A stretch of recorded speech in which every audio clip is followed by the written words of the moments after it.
भूटान के प्रधानमंत्री ने संयुक्त राष्ट्र महासभा में यूएनएससी में सुधार की जोरदार वकालत की और भारत की परमानेंट सदस्यता की खुले तौर पर समर्थन किया।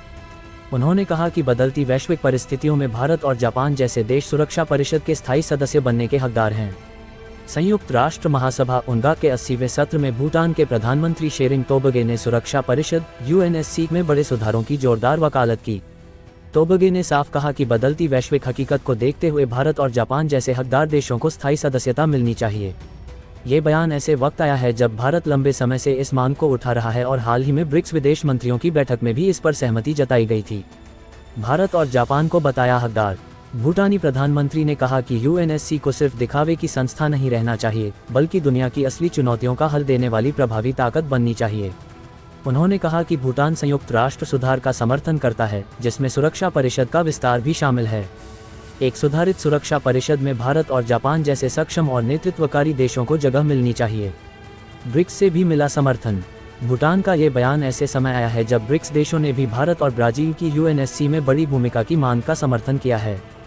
हालिया बैठक में चीन और रूस ने भी दोहराया कि वे भारत और ब्राजील की महत्वाकांक्षाओं का सम्मान करते हैं और उन्हें सुरक्षा परिषद में मजबूत भूमिका निभाते देखना चाहते हैं। लंबे समय से सुधार की मांग कर रहा भारत। दरअसल भारत लंबे समय से यूएनएससी में सुधार और एशियाई अफ्रीकी देशों की भागीदारी बढ़ाने की मांग करता रहा है, लेकिन चीन के विरोध के कारण यह मुमकिन नहीं हो पाया। यूएनएससी संयुक्त राष्ट्र के 6 प्रमुख अंगों में से एक है। इसमें 5 स्थायी और 10 अस्थायी सदस्य हैं। स्थायी सदस्यों को P5 के नाम से भी जाना जाता है। इनके पास वीटो पावर भी होता है। वहीं अस्थायी सदस्य हर 2 साल में बदलते रहते हैं। इन 5 स्थायी सदस्यों में से अगर चीन को छोड़ दिया जाए तो बाकी के सभी देशों के साथ भारत के अच्छे और मजबूत संबंध हैं। फ्रांस पहले ही भारत की स्थायी सदस्यता का समर्थन कर चुका है। अगर चीन अड़ंगा न लगाए तो भारत के लिए यूएनएससी में परमानेंट एंट्री का रास्ता साफ हो सकता है। दरअसल यूएनएससी में किसी भी मुद्दे पर फैसले के लिए 15 में से 9 सदस्यों की मंजूरी जरूरी होती है, लेकिन स्थायी सदस्यों में से अगर कोई एक अपने वीटो पावर का इस्तेमाल। आप यहां तक सुन चुके हैं तो चैनल को लाइक और सब्सक्राइब करें और शेयर करना ना भूलें। धन्यवाद।